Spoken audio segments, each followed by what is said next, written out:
ஆட்சியில் எவ்வளவு? 2000 ரூபாய் உயர்த்தி வழங்க போகிறேன்.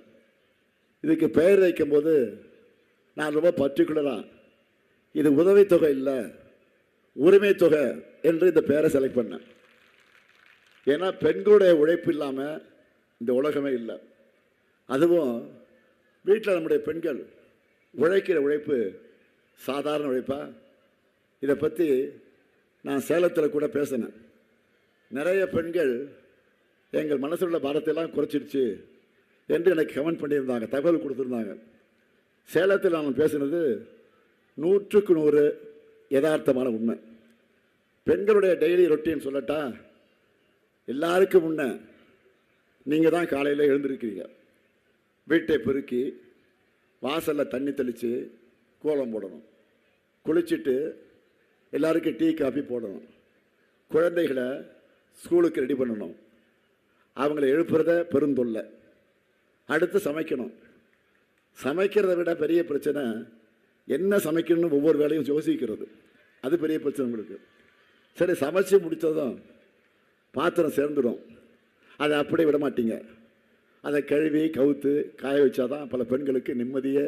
முதன அடுத்து இது முடிஞ்சால் துணியை துவைச்சி காய வச்சு மடித்து வைக்கணும். அதில் கூட நம்முடைய ஆண்கள் சட்டை பேண்டெல்லாம் அப்படியே போட்டுடுவாங்க. பேக்கெட்டில் என்ன இருக்குன்னு பெண்கள் தான் செக் பண்ணிட்டு துவைப்பாங்க. அது மட்டும் இல்லை, வீட்டில் பெரியவங்க இருந்தால் அவங்களையும் கவனிச்சுக்கணும். அடுத்து வீட்டுக்கு தேவையான பொருட்களை விலைவாசிக்கேற்ப பட்ஜெட் போட்டு வாங்குவீங்க. மளிகை கடைக்கு வீட்டு ஆண்கள் அனுப்புனா ஒழுங்காக காய்கறி கூட வாங்க தெரியாது அவங்களுக்கு. அதனால் அவங்கள கம்ப்ளைண்ட் பண்ணிவிடுவீங்க நீங்கள்.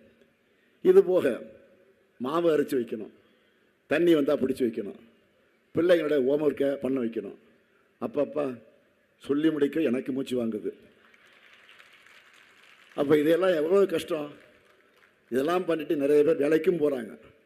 பெண்கள் எல்லாரும் ஒரு நாள் ஸ்ட்ரைக் பண்ணால் கூட நம்ம வீடுகள் இயங்காது. எந்த ஆணாலையும் நிம்மதியாக தன்னுடைய வேலையை செய்ய முடியாது.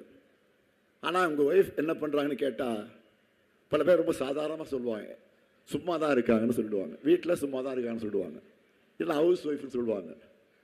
அந்த எண்ணத்தை உடைக்கணும். அதுக்காகத்தான் உரிமை தொகை.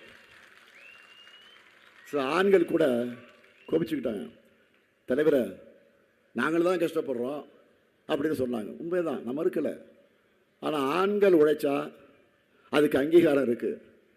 பெண்களுக்கு அந்த அங்கீகாரம் இருக்கணும். அப்படி ரெஸ்ட் இல்லாமல் உழைக்கிற பெண்களுக்கு இந்த அரசு தரக்கூடியது ரெஸ்பெக்ட்.